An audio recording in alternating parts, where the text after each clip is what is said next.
as a recap from yesterday.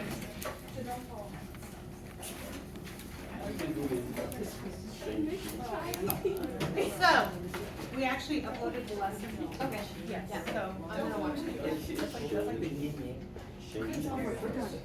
So that's good news. Yes. Okay, couple things. When we're talking about Poisson distribution, there are 3 things that allow you to say, ooh, I'm going to be using a Poisson distribution. Does anybody remember them? Singly, randomly, Singly, randomly, independently. and independently.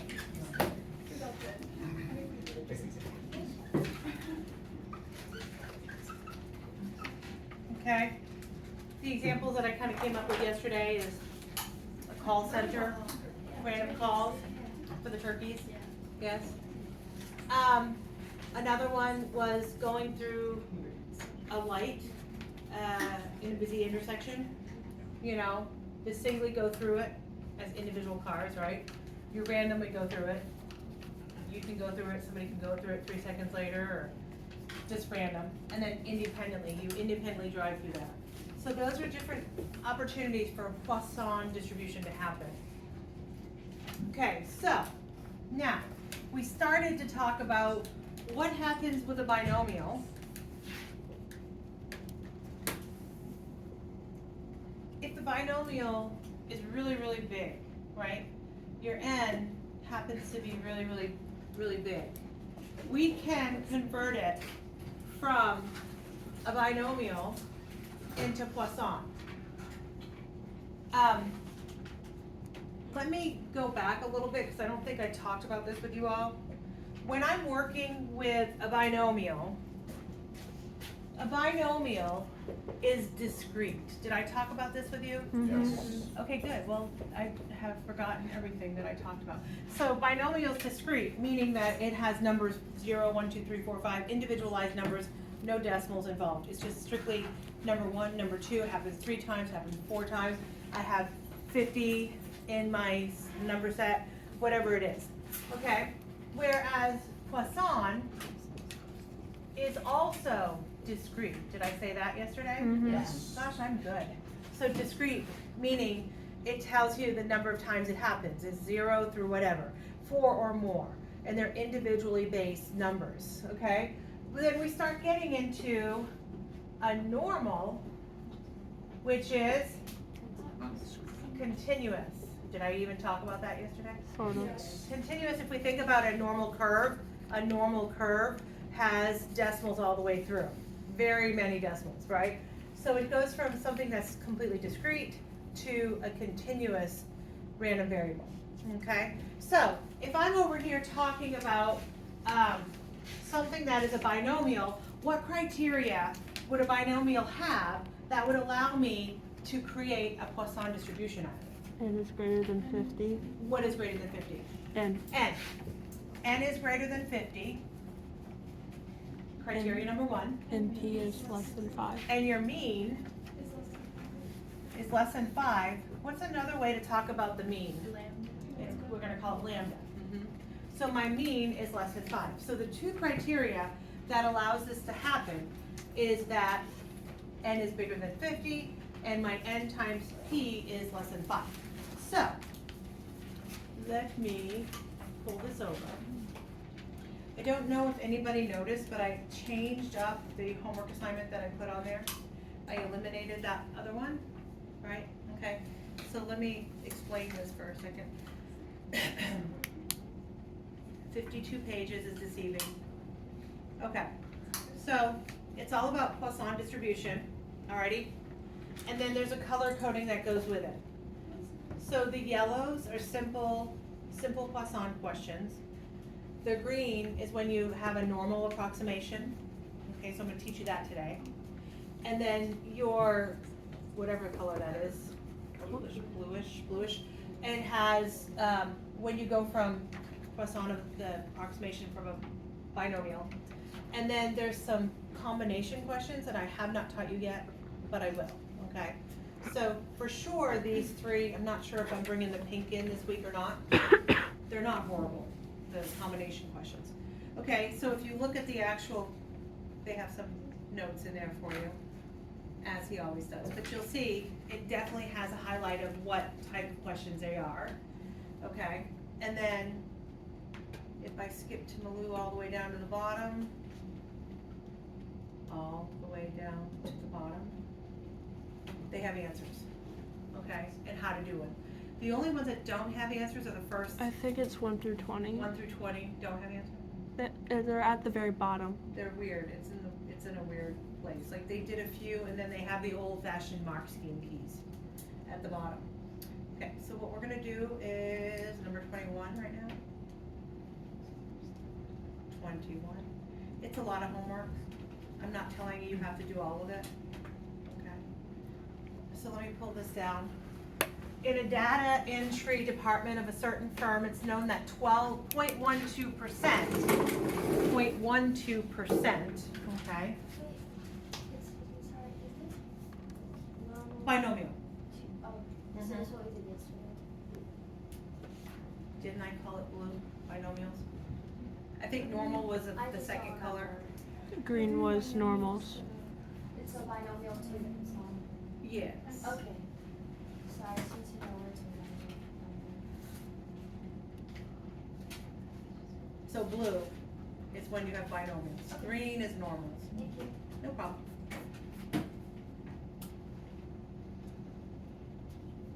Okay, in a data entry department of a firm, it is known that 0.12%, what's that decimal? 0.0012. 0.0012. I try to make it a little bigger for old people like me. Okay, so it's 0.0012 is my decimal. Is that rather small? Yeah. Yeah, right? Okay, of the data are entered incorrectly, and these errors occurred randomly and independently. Right there, ding, ding, ding, randomly and independently say, ooh, if this is, we have the ability to make a what out of it? Poisson, okay? A random sample of 3,600, rather large n, is chosen at random. The number of data are, the number of these data items that are incorrectly entered is denoted by X. State the distribution of X, including any values of the parameters. Okay, so what does that mean? Currently, in the state that it's written, do you agree, yes or no, it is a binomial? And if it is, tell me why. Yes, Okay, why? because there's a limited amount of There's a fixed number of trials. How many are there? 3,600. 3,600. Although it's large, there's a fixed number. Keep going. There's successful. There's success or failure. What's the success? What's the failure? Successes incorrectly. Yeah, that they're errors, they're incorrectly entered. That's success. Okay, and then the failure is the other. And you also told me the value of it was 0.12%. Okay, so is there a constant probability? For sure, 0.12. And then, what's the last one? Are they independent of each other? If I have an error, is the next one an error? Yes, but it even says it in the problem. So it is considered a binomial. So if I wanted to convert it, is it okay to do it? And so sometimes in the problems, it'll say justify your approximation. The way you justify it is through this, is literally through this. So I'm going to say, tell me what my normal distribution would look like for this, in a binomial way. So what's my binomial distribution look like? X is 3,600.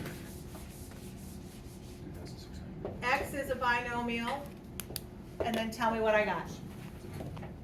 What's N? 3,600. We're good there? And then what's my probability of success? 0.0012. 0.0012, okay? So it says state the distribution, including any of the parameters. Have I stated my distribution? Yes, I have. I've told you it's a binomial. Yay, I got my 1 point. Are we cool? Then it says state an approximating distribution. So what do they mean by that? They want to use a suitable approximation. Okay, so because it's independent and random, and is it singly happening? The errors are singly happening? Are we cool there? Then we could take this and transform it into Poisson, all right? Remind me for a moment, remind me for a moment, what does Poisson look like? What do I have here? It's lambda, right? And what is lambda also known as? The mean. How do we find the mean from this binomial? N times P. So you're gonna take 3,600 times 0.0012, and you're gonna tell me what you get. 4.32.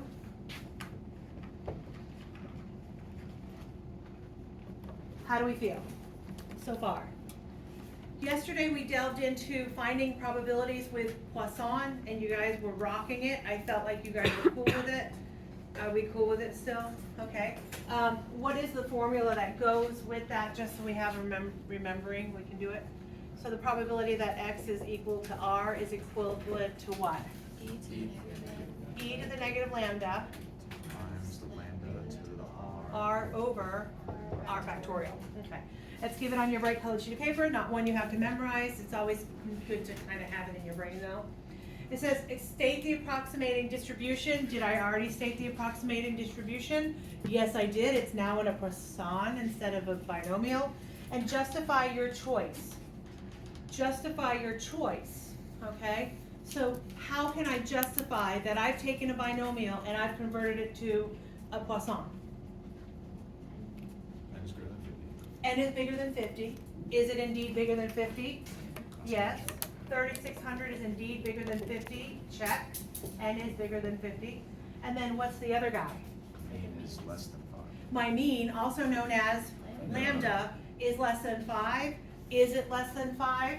Yes. 4.32 is less than 5. Therefore, lambda is less than 5. Check. I have now shown that I have justified my choice. This was worth 3 points. Converting it from binomial to polynomial. Yeah, from binomial to Poisson, and then justifying your answer. I think it's an easy 3 points. Now, that's the blue. Moving on down to the yellow. If you can recall, yellow was the top one. It was just crunching your numbers. So what does yellow want me to do? Use your approximating distribution to find the probability that x is greater than 2. So, what am I trying to do? X is greater than 2. It's 2, so bigger than 2. 3, 4, 5, 6, all the way up to big. Right, in this case 3,600, right? Having said that, am I going to do 3 all the way up? No. What am I going to do? 1 minus 0, 1, 2. 1 minus the probability of 0, 1, and 2. Okay, so let's crunch our numbers, and let me show you how to crunch your numbers. I'll show you real quick, okay? So, this is my formula. This guy right here is what we call lambda. Okay, so we're gonna do 1 minus, and then, so the way I showed him yesterday is you're gonna do the probability of 0 plus the probability of 1 plus the probability of 2. So it's really kind of smart to think this one is gonna be attached to each one of those 0, 1, and 2. So I'm gonna pull that out. And then I'm gonna do the probability of 0. So it's gonna be lambda, which is 4.32 to the 0 over 0 factorial, plus lambda, 4.32 to the first over 1 factorial, plus 4.32 to the second over 2 factorial. And then you just plug and chug. That's your probability. That's it. I meant to. Yeah. Then we would have got to. It would be less than 2. Easier to do, because it's not included here. 3 greater than 2, did you get 0.805? Are we feeling rather good about it? Yeah. Okay. All right. So then the next one, take a look at this. This next one is a little intriguing. It said probability that none, they actually gave you the probability is greater than 0.01. So take a snippet of this in your brain for a second and we're gonna go look at it, okay? So it's the probability of none, and basically what you're trying to solve for is your n value. So let's go back up. It's kind of crazy. Let's go back up to the problem.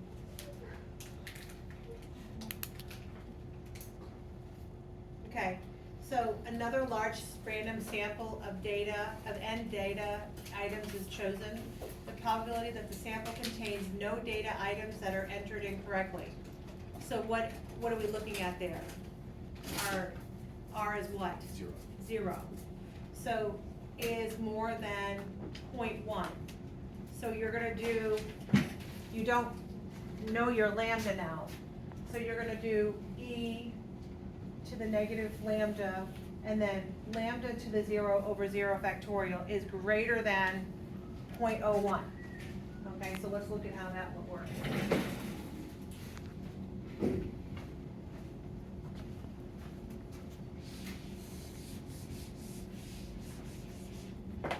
So e to the negative lambda, and then lambda to the 0 over 0 factorial is greater than 0.01. All right, what is 0? Anything to the 0 power over 0 factorial equivalent to? 1. So we have e to the negative lambda is greater than 0.01. Yes, It's 0.1, not 0.01. thank you.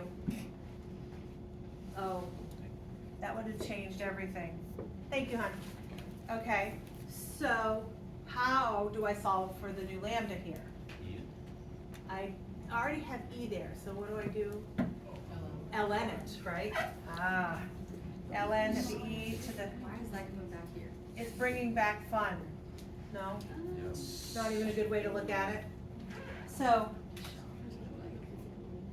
I am, Your favorite character dies and it comes back as the killer, yeah.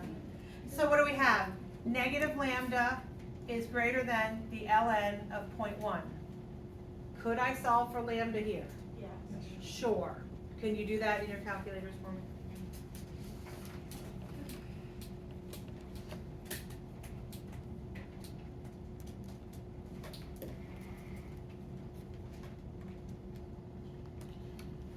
What'd you get? What'd you get?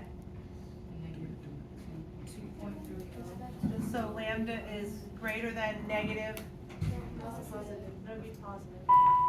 negative lambda is greater than positive. Negative lambda is greater than negative, but the answer is positive. Yeah, it's negative 2.302, but they're both negative, so. I'm with you now.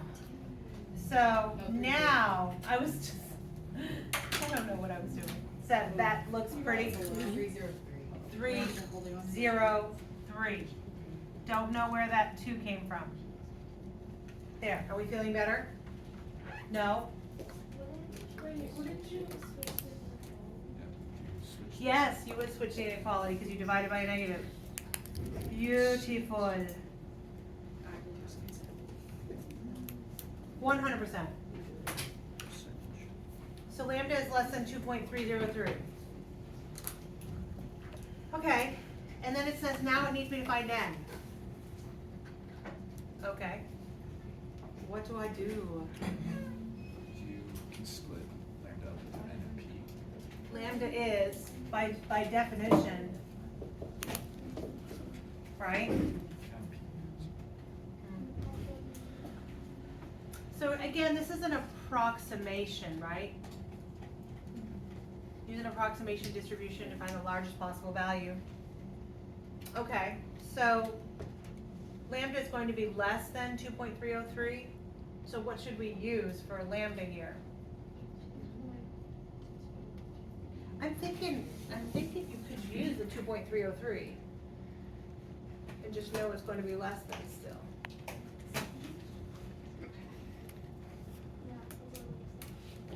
Divide it by p. Yeah, you divide both sides by p. By p.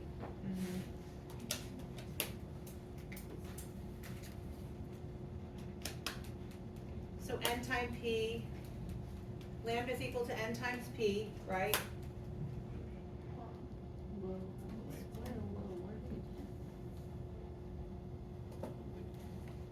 They didn't do the, where did they get the, should it be 0.1? I think they changed it to a percent, possibly. Because 0.1 is 10%. 0.1 is 10%, that's possible. That's kinda weird. Then why is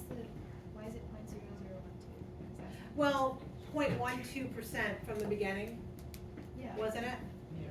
Is 0.0012 But if they change the 0.1 to 10%, shouldn't they change the 0.01 Yeah. to as well 10%? to 10%. Yeah. Very weird. Looks like you did that before. ln10 is equivalent to ln.1. Are they really? Well, they're negative. ln.1 is negative ln10. Yeah.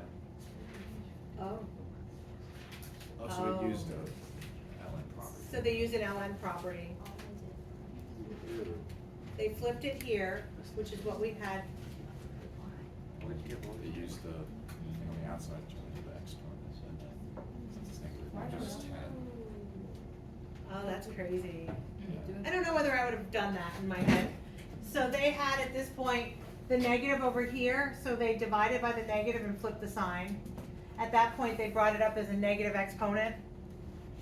And then they rewrote this 0.1 to the -1, which is 10. I don't know whether I would have thought of that. I don't think I would have thought of that.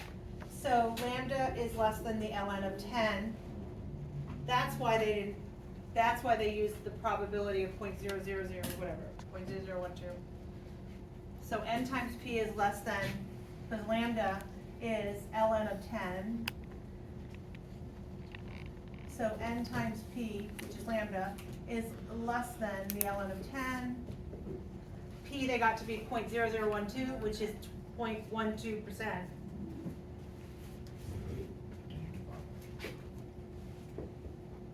I won't put this on the test. Just saying. So n is less than 18.82. Wait, What? That's, why are you using an inequality sign for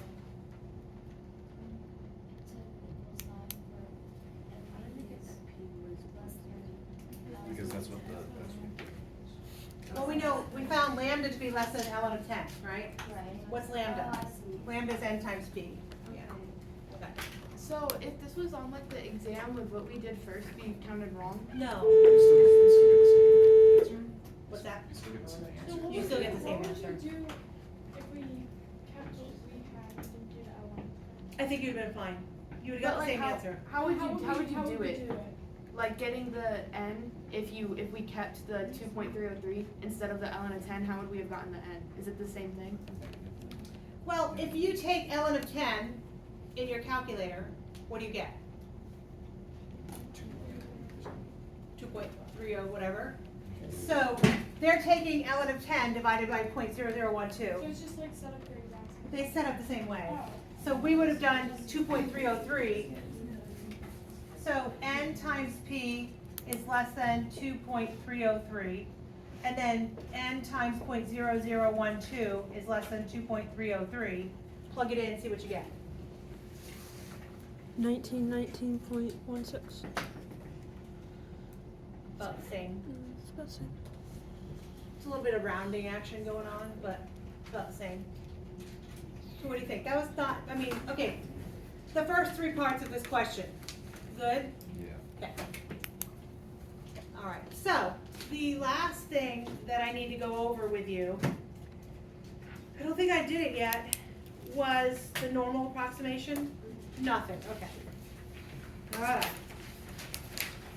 And then we're gonna have time to work on this together. When's your test? I don't know, I was thinking next Wednesday, Tuesday or Wednesday. Okay. Wednesday. You have a game Tuesday, so Wednesday's not good. I'll check.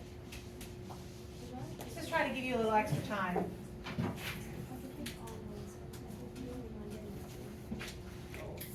Okay. If lambda is greater than 15, 1.5. So if I was, okay, obviously this stuff is not given to you on your bright colored sheet of paper. This would be like the little notes that I would make from, oh, I don't have it over here again. I would say, when do I make, yeah, so when do I make a binomial into a Poisson? And then when do I make a Poisson into a normal, okay? And remember, a Poisson is discrete, where your normal, not so discrete, I guess that's a nice way to put it, So what are we gonna have to use? Continuity corrections. Yes. No cheers, okay. I thought there might be some, cause you know. Anyway, so if lambda is bigger than 15, then I can do a Poisson to a normal. So remind me, what goes inside the normal there? Lambda. Oh. Mean, right? And variance. So far, okay? And at the very beginning of this lesson, I told you, we'll come back to this piece later. This is the later, okay? So what is the mean? It's n times p, and which is lambda, okay? So lambda. And then yesterday's notes, what did I tell you the variance was? Also lambda. Also lambda. So the normal becomes lambda lambda. So exciting? No, okay. Somewhat. So let's practice this. I feel like you guys are good at normals, yes? Yeah, somewhat. Feeling good about normals?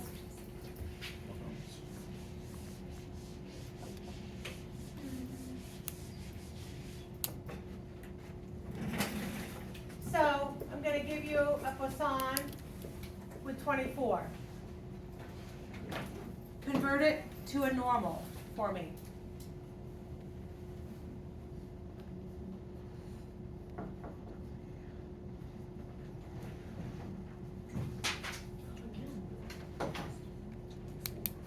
Hi. So what is this going to be as a normal? 24, 24. Right, you have enchiladas. You brought me enchiladas. I made them last night. You made them last night. I am super excited. Great. Thank you.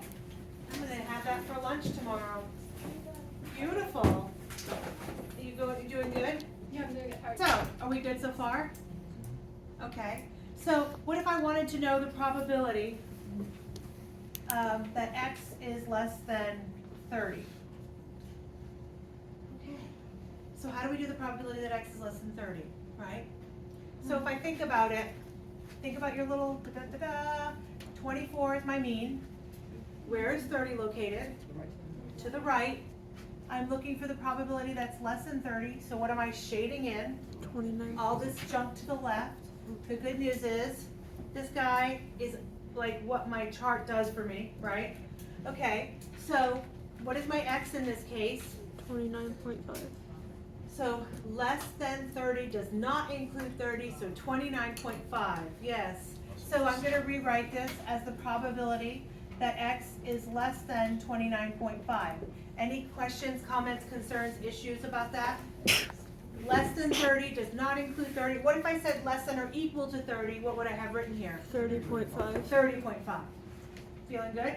Okay, what's my formula for the normal? X The minus data minus the mean. minus lambda. Over, well, yeah. It could be lambda. So we can call it lambda now if we want to. Over what? Like square lambda. Right, so that's my normal. That's my usual suspect here, right? But you could put x minus lambda over lambda. Yes? Is square root of. Square root of to make the standard deviation. Thank you. Would you take the square root of lambda? Correct. Correct. Because it is indeed your variance. So let's do that. 29.5 minus 24, divide by square root of 24. And if you don't mind crunching that number for me and tell me what it is. 1.123. 1.123. Then you're gonna get your handy dandy chart out and you're gonna look up 1.12.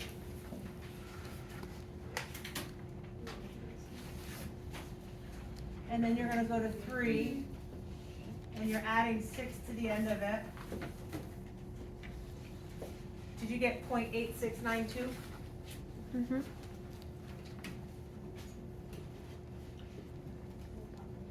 Which is 86.92%. With my beautiful drawing up there, does it make sense that everything less than 30, we're 29.5 because we did a continuity correction is about 86.92%? Sure does. How do you feel about converting from, you love it, I'm so glad. It's not horrible. Yeah, it's not horrible. Okay, so let me make it horrible. No, I'm just kidding. I'm just playing, I'm just playing.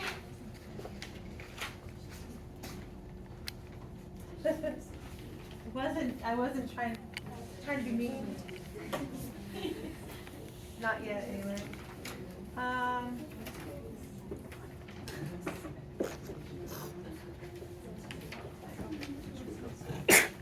Bless you. Thank you. Okay, how does this work?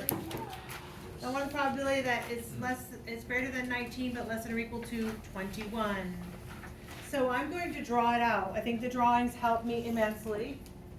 So my drawing, what's my lambda here? Still 24. And where are 19 and 21 located? To the left, both of them, right? 19, 21. I'm looking for this probability here. All right, how do we feel about this so far? Okay, continuity correction has to take place. Let's also think about, I'm gonna do from 21 all the way back. And then what am I gonna do? I'm gonna subtract 19 all the way back. Feeling good? However, they're negatives. So that kind of puts us a little fun in our game. Okay, what's my new numbers gonna be? 21.5. And then what's this guy? 18. Is it including the 19? No. So basically I'm Well, It's not including that. 18. yeah, 18.5. No, it's less than. Oh, wait, no, it's greater than. It's greater than So it'd be 19.5. 19.5. Do you see it? Can I break it up into two? Yes. Let's break it up into two. What's the first guy? The probability that x is greater than 19. So you might, do we include the 19? No, we go to 19.5, right? What do you want to find the probability that x is Less than, and then you subtract. Less than 19, then you subtract, yeah. But she's just writing in your first. So you can kind of see it individually, maybe? Well, that's kind of awkward, because you're gonna do the whole bunch and then subtract it from one. That's kind of awkward, but it is what it is. Yes, Ben? Can't you just take greater than 19 and then greater than 21 and subtract greater than 21 from greater than 19? Yes, subtract greater than 21 from, and then subtract greater than 19 from it? Other way around. Yeah. Oh, because you want to go the other way with it? Yeah. Greater than 19, and then greater than 21.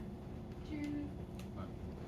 Why is it greater Greater than than 19 21? and subtract greater than 21. Don't we subtract greater than 19?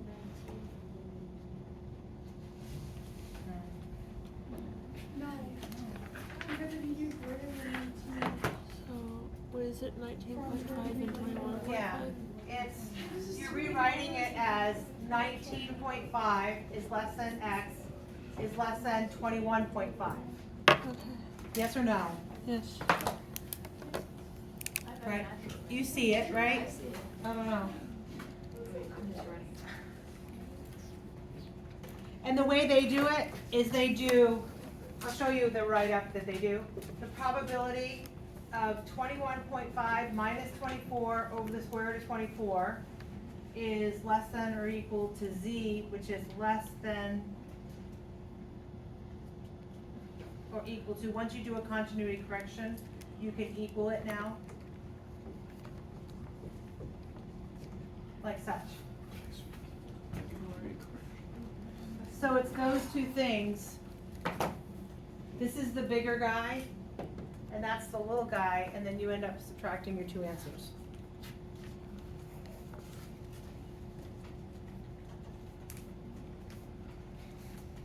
I would do the probability that x is less than or equal to 21.5. And then I would do the probability that X is less than or equal to 19.5 and subtract the 2. That's what I would do.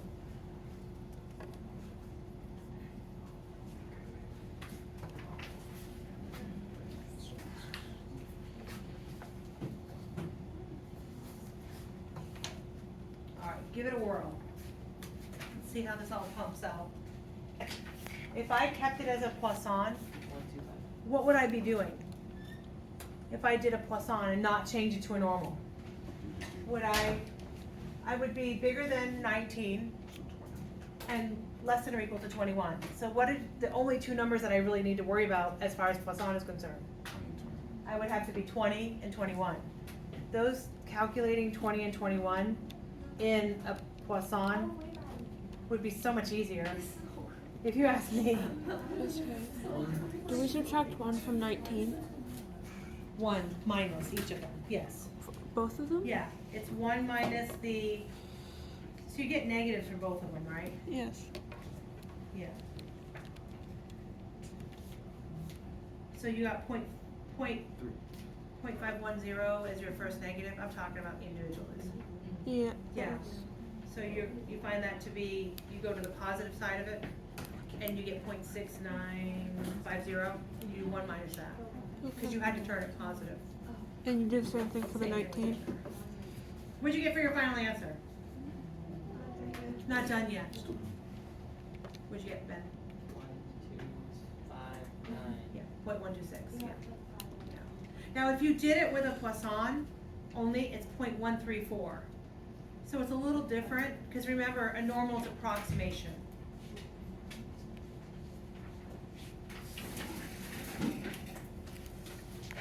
Negative 0.919. So 19.5 minus 24, square root of 24. And you find positive 0.919. And you do 1 minus that answer. Yeah, I did that. Makes it so very good.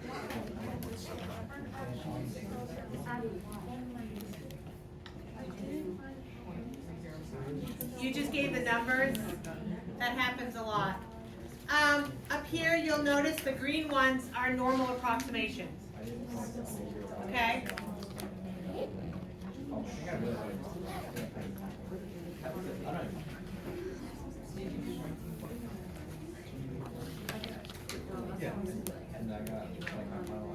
Time do we get out of here? 51.